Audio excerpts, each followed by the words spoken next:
Korea के एक छोटे से गांव को दिखाया जाता है।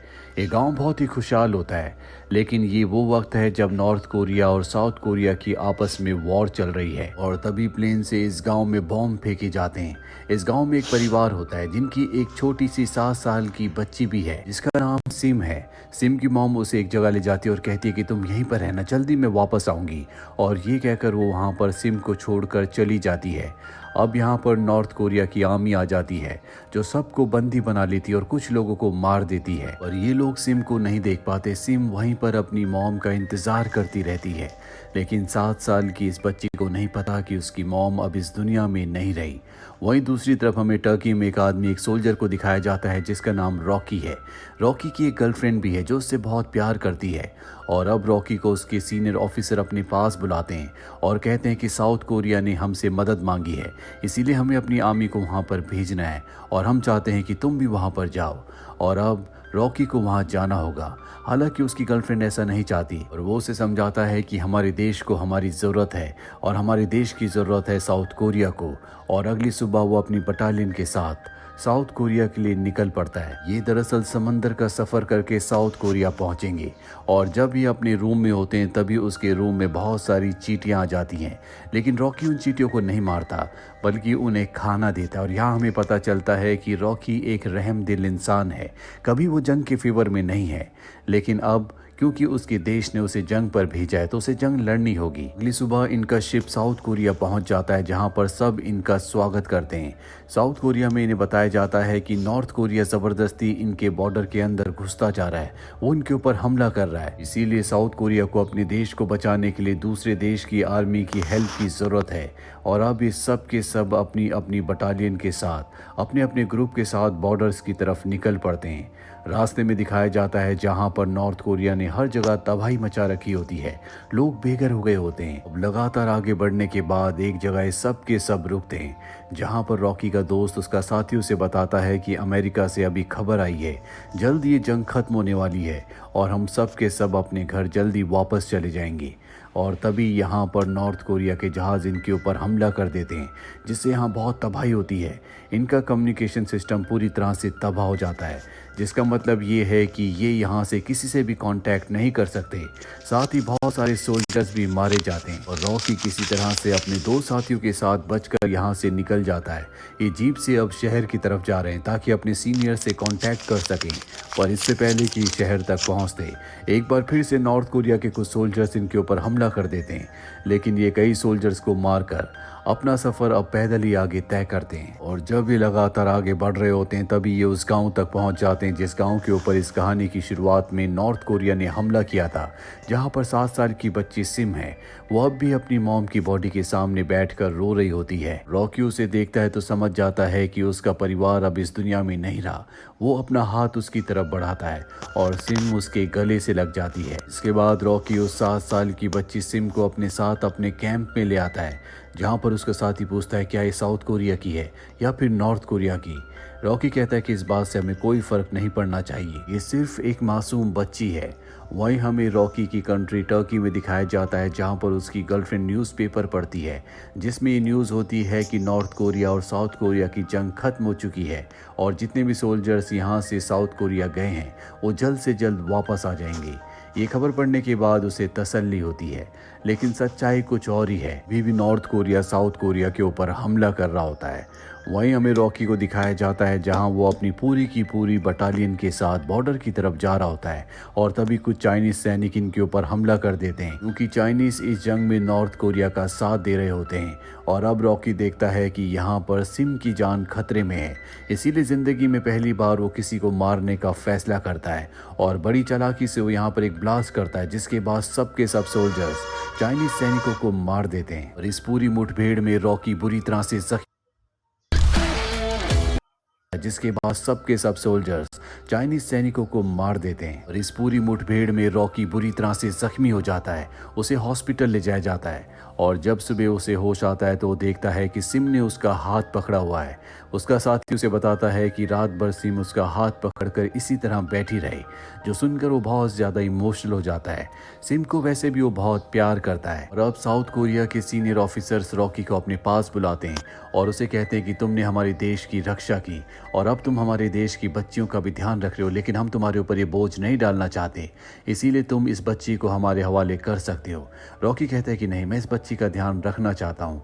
साथ ही रॉकी को ये भी बताया जाता है कि उसे और उसके साथियों को 6 दिनों के बाद बहादुरी का मेडल दिया जाएगा, लेकिन उस दिन तुम इस बच्ची को अपने साथ मत लेकर आना। रॉकी इस बात के लिए राजी हो जाता है। अब वो दिन आ जाता है जब इन सबको बहादुरी का मेडल दिया जाना है, और जब सबको बहादुरी का मेडल दिया जा रहा होता है तो सिम भी वहां पर आ जाती है। हालांकि रॉकी उसे अपने दोस्त के पास छोड़ कर आया था, पर वो रॉकी की गाड़ी में छुप कर यहाँ तक आ गई होती है, और अब वो रॉकी के पास आती है। और जब साउथ कोरिया के सीनियर ऑफिसर से देखते हैं कि वो बच्ची रॉकी से कितना प्यार करती है, तो ये सब तय करते हैं कि जब तक उसका कोई भी गार्डियन नहीं मिल जाता, रॉकी के पास वो बच्ची रह सकती है। और अब जैसे जैसे दिन बीतते हैं, सिम और रॉकी एक दूसरे के बहुत करीब आ जाते हैं। सिम रॉकी को अपना पिता मानती है। साथ ही रॉकी के साथ जितने भी सोल्जर्स होते हैं वो सब सिम से बहुत प्यार करते हैं। जंग के इस माहौल में सिम की वजह से इन सब को खुशियों का एहसास होता है। और अब एक दिन रॉकी का साथी उसे बताता है कि पास ही के कुछ गांव के लोग ये क्लेम कर रहे हैं कि सिम उनकी रिलेटिव है, वो सिम को लेने के लिए यहाँ पर आने वाले हैं। रॉकी कहता है कि तुम ये बात किसी को मत बताना, सबसे पहले मैं खुद इन्वेस्टिगेट करना चाहूंगा। और वो उस जगह जाता है जहाँ पर सिम के रिलेटिव हैं, लेकिन ये दुश्मन की चाल होती है, इसीलिए रॉकी को वहाँ पकड़ लिया जाता है। लेकिन ये बात रॉकी के साथी अली को पता चल जाती है, इसीलिए वो अपने साथ के एक सोल्जर के साथ रॉकी को बचाने के लिए उस जगह पहुंच जाता है और किसी तरह से रॉकी को बचा के वहां से ले आते हैं। और अगले दिन ही अली की ड्यूटी करते हुए गोली लगने से मृत्यु हो जाती है। दुश्मनों ने उसके ऊपर हमला किया था। उसकी मौत से रॉकी पूरी तरह से टूट जाता है, क्योंकि बचपन से दोनों साथ ही पले बड़े थे, एक साथ इन्होंने पढ़ाई की थी, पर अब उसने अपने साथी अली को खो दिया है। उसकी मौत से वो बहुत ज़्यादा दुखी हो जाता है। धीरे धीरे वक्त बीता और आज इन सब को साउथ कोरिया में पूरा 1 साल हो चुका है। 1 साल के बाद जंग अब पूरी तरह से खत्म हो चुकी है, इसीलिए सबको घर भेजा जा रहा है। पर रॉकी तय करता है कि वो यहीं रहेगा, क्योंकि अगर वो टर्की वापस गया तो उसे यहाँ पर सिम को छोड़ना होगा, और वो ऐसा नहीं चाहता। अब रॉकी के सभी साथी यहाँ से चले जाते हैं, लेकिन वो सिम के वापस ना आने से उसके माता पिता और साथ ही उसकी गर्लफ्रेंड बहुत ज़्यादा दुखी होते हैं। लेकिन रॉकी अपने फ़र्ज़ को नहीं छोड़ना चाहता। यहाँ पे टर्की की अब एक नई टीम आती है। इसके बाद रॉकी अपने सीनियर से कहता है कि मैं सिम को अपने साथ टर्की ले जाना चाहता हूँ, लेकिन उसके सीनियर्स कहते हैं कि तुम्हें आर्मी के रूल्स को मानना होगा, जब तक तुम आर्मी में हो तुम ऐसा नहीं कर सकते। कुछ दिनों के बाद यहाँ पर NGO वाले आते हैं जो सिम को अपने पास रखना चाहते हैं, उसे पढ़ाना चाहते हैं। रॉकी कहता है कि मुझे इसके लिए कुछ वक्त चाहिए, मैं उसे समझाऊंगा और खुद उसे वहाँ पर छोड़ने आऊँगा। कुछ दिनों के बाद वो सिम को अपने साथ उस जगह उस NGO में ले जाता है जहाँ पर और भी बच्चे पढ़ते हैं। रॉकी सिम को समझाता है कि अब तुम्हें पढ़ने के लिए यहाँ पर रहना होगा, और वो उसे उस जगह छोड़कर जाने लगता है। पर जब वो वहाँ से जा रहा होता है तभी सिम पीछे से भागते हुए आती है और उसके गले लग जाती है, क्योंकि सिम उसे अपना पिता मानती है, वो उसके बिना नहीं रह सकती। साथ ही रॉकी भी उससे बहुत प्यार करता है। वो सिम से कहता है कि मैं वादा करता हूँ कि तुम्हें मैं अपने साथ ले जाऊँगा, और वो उसे NGO से वापस ले आता है। जिसके बाद वो एक बहुत बड़ा बॉक्स बनाता है और तय करता है कि इसके अंदर वो छुपा कर सिम को टर्की ले जाएगा। और जब वो अपना बैग लेकर शिप के पास जाता है तो वहाँ पर जो ऑफिसर्स होते हैं उन्हें उस पर शक हो जाता है। उसके बैग की चेकिंग ली जाती है जिसके अंदर सिम होती है, और अब उसे उसके सीनियर्स बुलाते हैं। हालांकि उसे कोई सज़ा तो नहीं होती, लेकिन उसे कहा जाता है कि अब तुम्हें टर्की वापस चले जाना चाहिए। रॉकी कहता है कि मैं सिम के बिना वापस नहीं जा सकता। उसका सीनियर उसे समझाता है कि फ़िलहाल के लिए तुम चले जाओ, कुछ सालों के बाद तुम वापस आना और सिम को अपने साथ ले जाना। और अब रॉकी समझ जाता है कि उसके पास कोई भी रास्ता नहीं है, इसीलिए वो टर्की वापस जाने का फैसला कर लेता है और शिप के पास वो सिम से वादा करता है कि वो वापस उसे लेने ज़रूर आएगा। सिम को कुछ भी समझ नहीं आ रहा होता, उसकी आंखों में सिर्फ आंसू होते हैं। और अब रॉकी वहाँ से टर्की वापस आ जाता है। जाने के बाद उसे पता चलता है कि उसकी गर्लफ्रेंड की इंगेजमेंट हो चुकी है। वो उसे मिलने के लिए जाता और इसका कारण पूछता है। उसकी गर्लफ्रेंड कहती है कि तुमने कभी मेरी परवाह नहीं की, उस बच्ची की वजह से तुम वापस नहीं आए, इसीलिए मैंने अब सगाई कर ली है। इस बात से उसका दिल टूट जाता है और इसके बाद वो अपनी बचपन की दोस्त से शादी कर लेता है जो हमेशा से उससे प्यार किया करती थी। शादी के बाद इनकी ज़िंदगी बहुत अच्छी होती है, लेकिन रॉकी हमेशा सिम को याद करता है और जब उसकी पत्नी कोई बात पता चलती है तो तय करती है कि वो सिम को ढूंढेगी और एक दिन ये कोरियन एम्बेसी तक पहुंच जाते हैं। इन्हें बताया जाता है कि सिम नाम की बच्ची को इस तरह से ढूंढना नामुमकिन है, तक तो उसका नाम भी बदल दिया गया होगा। ये सुनकर रॉकी पूरी तरह से हताश हो जाता है, लेकिन उसकी पत्नी कहती है कि हम सिम को जरूर ढूंढेंगे। और देखते ही देखते 47 साल बीत जाते हैं। 47 साल बाद भी इन्हें सिम नहीं मिलती। और एक दिन जब ये अपने घर के अंदर होते हैं तभी भूकंप आता है। भूकंप की वजह से सबके सब लोग बाहर आ जाते हैं, लेकिन रॉकी एक बार फिर से घर के अंदर जाता है और सिम से जुड़ी उसके पास जितनी भी यादें, जितनी भी निशानी होती है, वो उन्हें लेकर वापस बाहर आ जाता है। जिससे हमें पता चलता है कि 47 साल बीतने के बाद भी रॉकी सिम को आज तक नहीं भूला। और अब साल आता है 2009 का, जहां पर हमें फीफा वर्ल्ड कप दिखाया जाता है। जो मैच आज साउथ कोरिया के बीच में और जापान के बीच में होता है। रॉकी इस मैच को देख रहा होता है, लेकिन उसका मैच में इंटरेस्ट नहीं होता, बल्कि वो इस मैच में कहीं ना कहीं सिम को देख रहा होता है, ढूंढ रहा होता है। और ये सिर्फ पागलपन है। कोई भी किसी इंसान को इतने सालों बाद ऐसे पहचान नहीं सकता। एक दिन रॉकी की पत्नी को एक राइटर का कॉल आता है, जो उसे कहती है कि रॉकी की जिंदगी में जो भी साउथ कोरिया में घटा था, मैं उसके ऊपर एक कहानी लिखना चाहती हूँ, उस पर फिल्म बनाना चाहती हूँ। रॉकी उससे मिलने जाता है और उसे अपनी पूरी कहानी बताता है। और अब वो राइटर किसी भी कीमत पर सिम को ढूंढना चाहती है। इसके बाद वो उसे ढूंढना शुरू कर देती है और किसी तरह से वो सिम के उन दोस्तों तक पहुंच जाती है जो उसके साथ पढ़ा करते थे, लेकिन सिम उसे नहीं मिलती। एक दिन राइटर को कॉल आता और उसे बताया जाता है कि ऑफिस में एक लेडी आई है जो अपने आप को सिम बता रही है।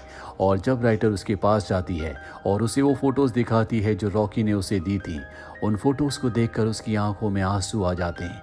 दरअसल वो भी आज तक अपने पिता को यानी कि रॉकी को नहीं भूली। इसके बाद ये बात रॉकी को बताई जाती है और ये साल होता है 2010 का। आज 60 सालों के बाद एक बार फिर से रॉकी साउथ कोरिया आया है। वो इस जगह को देखकर पूरी तरह से हैरान हो जाता है, क्योंकि साउथ कोरिया पूरी तरह से बदल चुका होता है। वो अपनी पत्नी के साथ एक पार्क में बैठा होता है और तभी सामने से एक लेडी आती है। रॉकी उसे देखते ही पहचान लेता है। वो भी अपने पिता रॉकी को पहचान लेती है और ये दोनों एक दूसरे के गले मिलकर बहुत रोते हैं। हालांकि 60 साल बीत चुके हैं, लेकिन इन 60 सालों में ये कभी एक दूसरे को नहीं भूले। 60 साल पहले जो रॉकी ने सिम से वादा किया था कि वो उसे यानी कि अपनी बेटी को लेने के लिए ज़रूर आएगा, आज उसने अपने वादे को पूरा किया। और इसके बाद हमें रियल फुटेज दिखाई जाती है जो रॉकी और सिम की होती है कि किस तरह से कई सालों के बाद ये एक दूसरे से मिले थे। और जब ये एक दूसरे से मिले थे तो आसपास के सभी लोगों की आंखों में आंसू थे। और इसी के साथ ये सच्ची कहानी यहीं पर खत्म हो जाती है। उम्मीद करते हैं कि ये कहानी आपको पसंद आई होगी।